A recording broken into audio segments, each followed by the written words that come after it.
Italia, Francia y España. Y las diferencias son importantes. Me contaban que hay una ficha donde uno, si es extranjero, puede decir, oiga, pónganse en contacto diplomático con la embajada para tramitar que me vaya a mi país. Y alguien me decía, alguien que va a estar aquí, que el 99,5% de los presos extranjeros que están en España quieren cárcel española. ¿Ha habido algún caso terrible de descuartizamiento reciente, el caso de Pioz, y hicieron todo lo posible por cárcel en España? Y esa diferencia es lógica y demuestra que estamos por encima en cuanto a derechos y a comprensión democrática y de todos los bienes que tiene que tener alguien. Bueno, usted puede pensarlo. O al revés, hay una extraña desincronía, incomprensible e indignante para muchos. Pues bueno, vamos a ver algo importante. Estas son imágenes, por ejemplo, de una cárcel española, que desde luego las imágenes todo es pulcro, y me imagino que habrá centros, ojo, seamos sinceros, diferentes, con diferentes circunstancias. Pero queríamos ver la diferencia entre una cárcel española, vamos a decirlo tipo, y lo que puede pasar en Francia o en Italia. Repito, que son países hermanos, ¿no? Y nos hemos llevado algunas sorpresas grandes. Manuel Galisteo es presidente del sindicato TAMPM. Ahí la tienen, sí.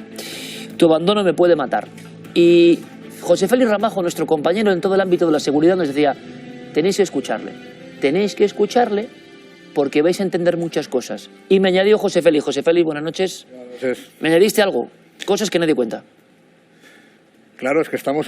La gente en su casa no sabe qué es lo que ocurre dentro de las cárceles españolas, pero hoy vamos a, creo que, a esclarecer, creo que la gente va a entender el por qué la gente, los delincuentes, prefieren quedarse en cárceles españolas y no irse a otras cárceles de Europa. Cárceles que paga el sistema, que pagamos todos, vamos. Pero bueno, aparte de que se quieran quedar, luego tenemos ejemplos como el marero de la MS-13 que pillaron hace cosa de un par de meses en el aeropuerto de Barajas, un asesino confeso, un torturador que se lo iban, Bukele lo quería que se lo devolvieran para El Salvador y aquí dijeron que no se lo mandaban para El Salvador porque parece ser que las cárceles salvadoreñas no cumplían. Entonces, Bukele ha hecho unas cuantas alegaciones, ha dicho que si el gobierno de España quiere más asesinos, que le puede mandar todos los que tienen allí en El Salvador y que se los queden aquí en España tranquilamente, que él es feliz de que no regresen los asesinos a El Salvador. Manuel, buenas noches. Buenas noches. 99% se quedan en las cárceles españolas. Totalmente, Iker. Yo he estado 9 años en el Departamento de Ingresos, por ejemplo, de la prisión de Alaurín de la Torre. Es la segunda prisión de España con más movimiento después de Soto. Y te puedo asegurar que, quitando la estadística cocinada de este gobierno, porque lógicamente no interesa que esto se sepa, el 99,5, si no el 100% de internos extranjeros que al rellenar el SIA, por ejemplo, el SIA es un sistema informático que tenemos en prisión, le pregunta la pregunta de si quiere que se informe a su embajada, la respuesta es un no. Pero un no, por favor. Tienen miedo a que su país, su embajada sepa, tenga conocimiento de alguna de las maneras a que él está cumpliendo prisión y puedan deportarlo o mandarlo, extraditarlo a cumplir prisión a su país. Mirad, hay también un eco y por supuesto, Jorge, en cualquier momento, esto es una mesa, hay un rumor o un eco que uno nunca sabe cuando se popularizan las cosas, dices, nunca sabes cuál es la base real, ¿no? Eso de, bueno, las cárceles son como hoteles, me imagino que ninguna cárcel en el fondo será como un hotel y te dicen, no, pues vete a la cárcel, ya verás que no. Pero esa frase sí dice que la diferencia es abismal. Y por eso no es culparnos, sino decir, por eso muchos utilizan todo tipo de tretas o no para estar ahí. Entonces, vamos a ver una prisión de Francia, por ejemplo. Prisión tipo de Francia, equivalente a las prisiones que ustedes han visto antes. Y si ven estas imágenes, pues hay ciertas diferencias, o no tantas diferencias, o que ven ustedes. Hablamos de países como Francia, que yo creo que de democracia no hay que enseñarles mucho, me imagino, o países como Italia. Bueno, sitios austeros, pero es verdad que comparando con instalaciones nos vamos a ir dando cuenta de que son mundos completamente diferentes, ¿de acuerdo? Véanlo ustedes, Manuel, esa diferencia ahora mismo, en el año 2024, me imagino que con mejoras a muchos niveles en las cárceles españolas, es abismal. Es abismal. Yo siempre digo, Iker, que la cárcel puede ser muy complicada para personas de a pie, como tú, como yo, Pero para el multireincidente, para esa persona, para ese criminal, para ese individuo, para ese interno peligroso, las cárceles son escuelas, pero escuelas del delito. Esa persona que entra en prisión pues simplemente sabiendo dar un tirón, sale sabiendo hacer un butrón. La persona que le entra por dar una paliza con múltiples moratones, aprende a hacer mataleones, a no dejar huella. Son escuelas del delito precisamente porque bueno, existen multitud de derechos, pero deberes y normas a día de hoy poquitas. Estamos viendo imágenes de Italia en este caso. Es verdad, se ve de otra manera. Solo hay algunas prisiones, esto es importante, José Félix, Manuel, que sí que tienen, claro, la piscina climatizada fue una polémica brutal, pero son excepciones, también hay que preguntarlo. O en general, la vida de un preso con el mismo delito en otro país como Francia o Italia sería un infierno comparado con España. Yo no tengo ninguna duda que las prisiones europeas... España se jacta de que tiene el sistema penitenciario más progresista de toda Europa, con unas estadísticas cocinadas. ¿Cocinadas? ¿Por qué digo cocinadas? Por ejemplo, las agresiones que sufrimos los trabajadores penitenciarios. Ten en cuenta que esas agresiones somos el cuerpo general de la Administración General del Estado con más agresiones. 507 agresiones el año pasado. Eso significa una agresión a un trabajador penitenciario cada 16 horas, ¿de acuerdo? Pero ¿qué es lo que pasa? Que son muchas más. ¿Por qué son muchas más? Porque ¿qué es lo que hace este país para ser los pioneros en Europa? Que cualquier empujón, cualquier agresión que no deje marca, que no pueda ser contabilizada, no cuenta como agresión. Ni los escupitajos, ni los insultos, ni, repito, ni cualquier agresión que no te deje marca. Entonces, claro, para eso está nuestro ministro Marlaska sacando pecho y poniendo a España en el número 1 de toda Europa, cuando los trabajadores penitenciarios sabemos que nada de eso es cierto. Pero una cosa, Manuel, y ahora, ¿qué cosas a nosotros que no hemos estado en la cárcel nos sorprendería? Fuimos a ¿no? visitar una cuando ya la estaban desmantelando y la verdad que yo no me imagino cómo sería estar dentro de la cárcel, pero nosotros salimos malos. Era Carabanchel. Personas normales, claro, cuando ya había nada, presos que quedaban. Pero no tiene nada que ver con las imágenes que estamos viendo. Pero no tiene nada que ver con esto. Es Claro. decir, ¿qué cosas nos llamaría la atención, compañeros, a individuos que no estaban en la cárcel, de decir, joder, bueno, ocurre pues, esto, yo te tienen voy a esto, contar. esto? Hace 2 días en la cárcel de Albolote, en Granada, un grupo de bailarinas del vientre, de danza del vientre, se mete en la cárcel a hacer un espectáculo a los presos.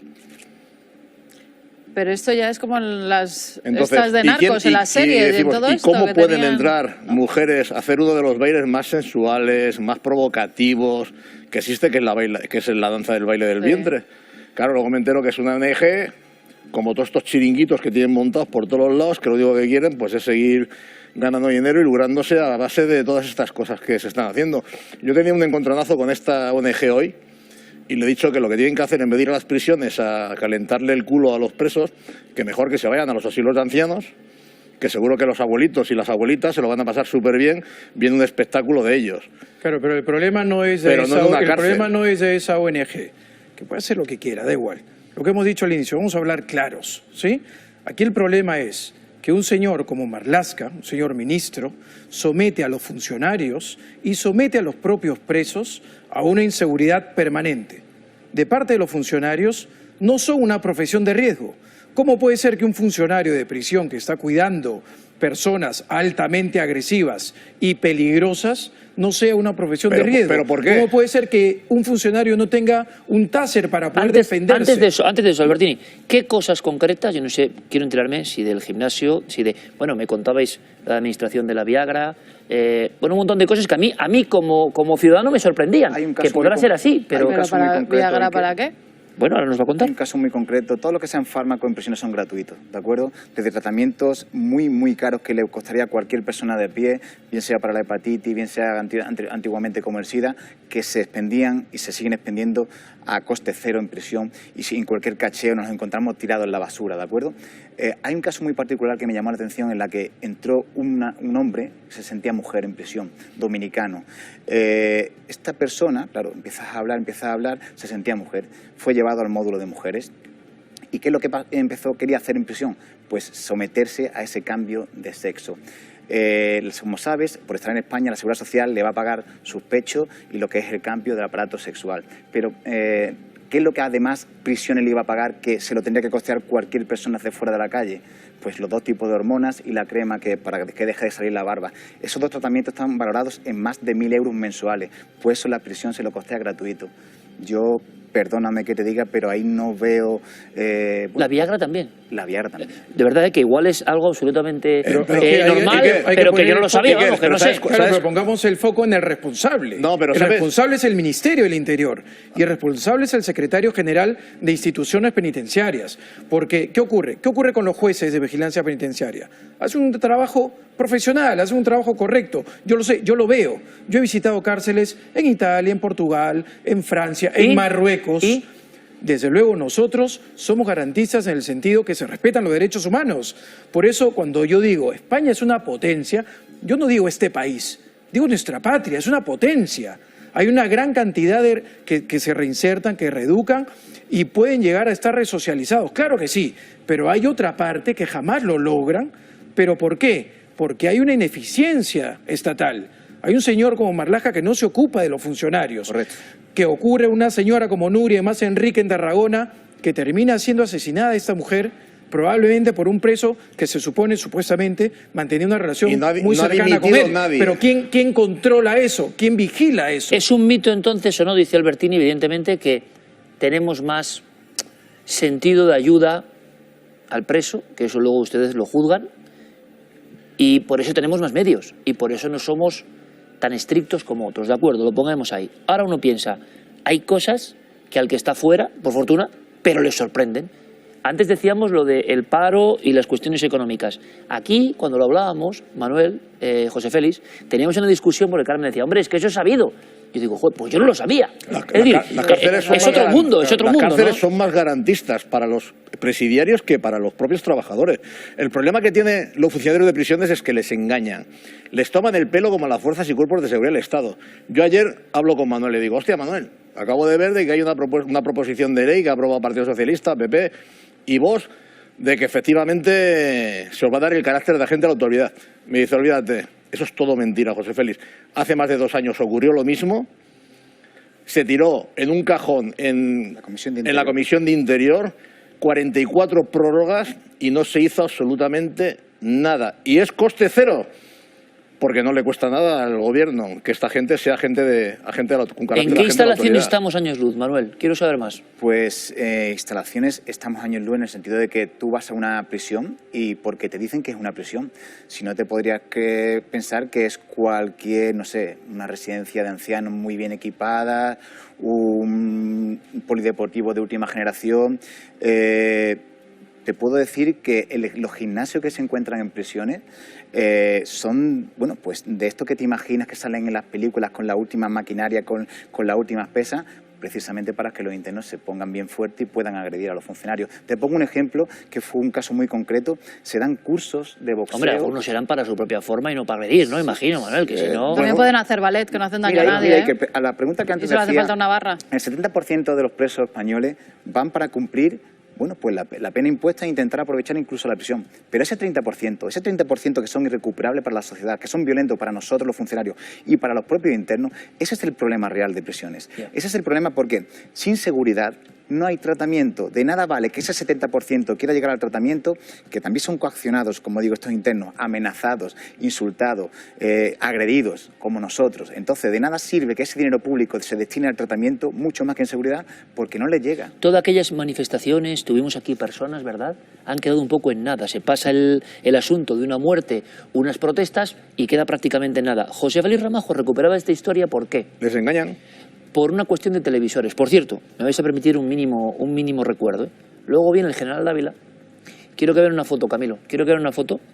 Nuestro querido general Dávila, que claro, quizá muchos no lo sepan, colaborador habitual, evidentemente, de esta familia de Horizonte.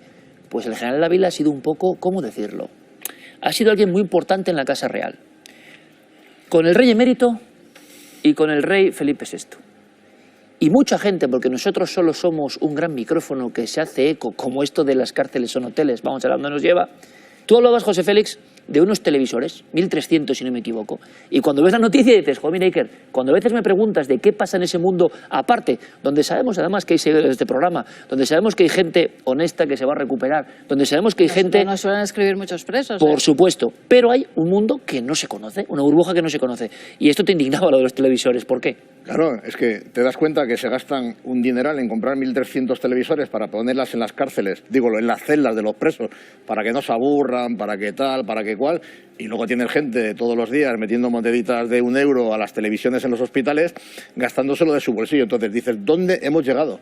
¿Qué es lo que estamos haciendo? Sí, pero Ramajo, hay que ser claros en que eso ocurre en el País Vasco. En el resto de las prisiones de España, eso ocurre en el País Vasco. Estamos hablando en el resto de las prisiones de España. ¿Y por qué ocurre eso en el País Vasco? Hombre, porque es un tema estatal. Tiene una financiación diferente, ¿no? Que pasa también en muchas prisiones, ¿eh? En muchas prisiones cuando... en el resto de las prisiones, cada interno se paga su televisión y luego se la lleva. Si el interno demuestra que es insolvente, se solicita vía instancia al administrador del centro penitenciario, y si demuestra que en X meses no tiene ningún ingreso en peculio, el administrador accede a darle su televisión. Pero mira, el foco, yo pienso que el foco debe ser no cómo la pasa el interno en el centro penitenciario, si la pasa bien o la pasa mal. Hombre, también le interesa a la gente saber si son hoteles o no. ¿Son hoteles o no? Hombre, no son hoteles, claro que no. Claro que no son hoteles y es muy duro, además, estar en un centro penitenciario. Aunque tengas buenas infraestructuras. Yo que estoy a diario en contacto con clientes que están, pues, de todo sentido, además de todos lugares. Es muy duro estar ahí, pero sobre todo es por la propia seguridad de los mismos internos. Es decir, ¿qué ocurre con el carterista que ingresa? ¿Cómo evitar esas agresiones sexuales si hay 2 funcionarios, que en cada módulo hay más de 140 presos y hay 2 funcionarios? Hay un dato del Ministerio que es 49.000 presos bajo el cuidado de 24.000 funcionarios. ¿Pero qué ocurre? Como bien estábamos conversando, no todos los funcionarios están bajo vigilia de estos presos. Unos están en la puerta, otros están coordinando una serie de eventos. Los que están dentro y en contacto con el preso, que puede ser un sujeto realmente agresivo, es ahí cuando nuestra protesta debe ser una profesión de riesgo. ¿Y por qué en Italia o en Francia la pregunta es no hacen estas cosas, sino que son mucho más estrictos, pues de cara afuera? Supongo que tendrá que preguntárselo ya al político de turno. Yo lo único que sé es que los funcionarios de prisiones realizamos un trabajo muy, muy complicado y que cada día que ponemos, desde que ponemos un pie en la prisión, es un trabajo que siempre digo que me gustaría que lo vierais por un ojito, porque es muy difícil. Cuando tú te imaginas que hay una pelea, hacemos de policía. Demostrando alguna cosa que tienes por ahí, mientras cuenta Manuel. José Félix, ¿tenéis algún objeto por ahí que os traído, no? Sí, bueno, perdón, cuando un incendio, los incendios que suceden en prisión no lo apagan los bomberos, lo apagamos los propios funcionarios de prisiones, sin los medios adecuados, se nos derriten la suela de los zapatos, entras a inhalar humo que en 10 segundos te mareas y te caes al suelo, y sin saber si entras a la celda... ¿Lo habéis vivido? ¿Te ha pasado? Lo he vivido en primera persona. Eso de entrar a una celda donde todo el humo es negro, inhalas, te duele todo y no sabes si el interno que está ahí dentro es es una situación provocada para hincarte un pincho, precisamente como lo que está mostrando Félix, o es una situación simplemente reivindicativa, pero tú tienes que exponer tu vida para salvaguardar la de ella. Lo sacas a rastras y quedas totalmente conmocionado. Pero también somos psicólogos. ¿Por qué somos psicólogos? Cuando a un interno se le muere un familiar directo, un hermano, una madre, ¿quién se lo comunica? El funcionario de prisiones. Es una situación muy complicada. Eso es como un gran hermano, todo se magnifica. Imagínese. Y puede haber reacciones de todo tipo. Por supuesto, y las hay. Es una situación muy complicada. Tengo más pinchos, pero enseña alguno, son manualidades que hacen en la cárcel los agresivos. Entonces, claro, hablando con Manuel, ¿tú cómo le entras a un tipo dentro de una celda a retenerlo, a detenerlo? Enséñalo, que si no lo vemos. Si no tienes, pues los hacen de cristal, los hacen con limas, los hacen enseña, por favor. Los hacen incluso, fíjate, con un lápiz. Ostras, ¿Eso es un lápiz? Lo han afilado. Un lapicero. Veo esto y se me pone la piel de gallina. Tuve una situación... Una brocha.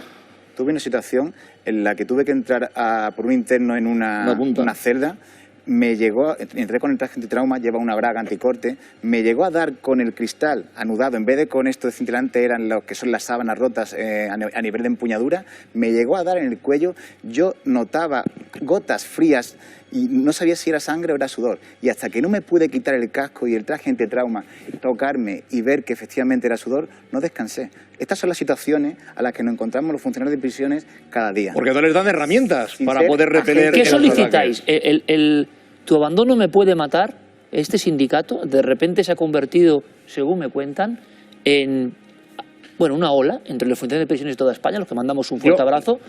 ¿Qué reivindicáis entonces? Quiero comentar una cosa, porque después del asesinato de Nuria, el único sindicato que sale a la calle, que se manifiesta, que vayamos hasta el Congreso, él me invitó a ir, como lo pudimos ver aquí, el único sindicato que salió a la calle fueron ellos. Son los únicos que no les gusta comer gambas.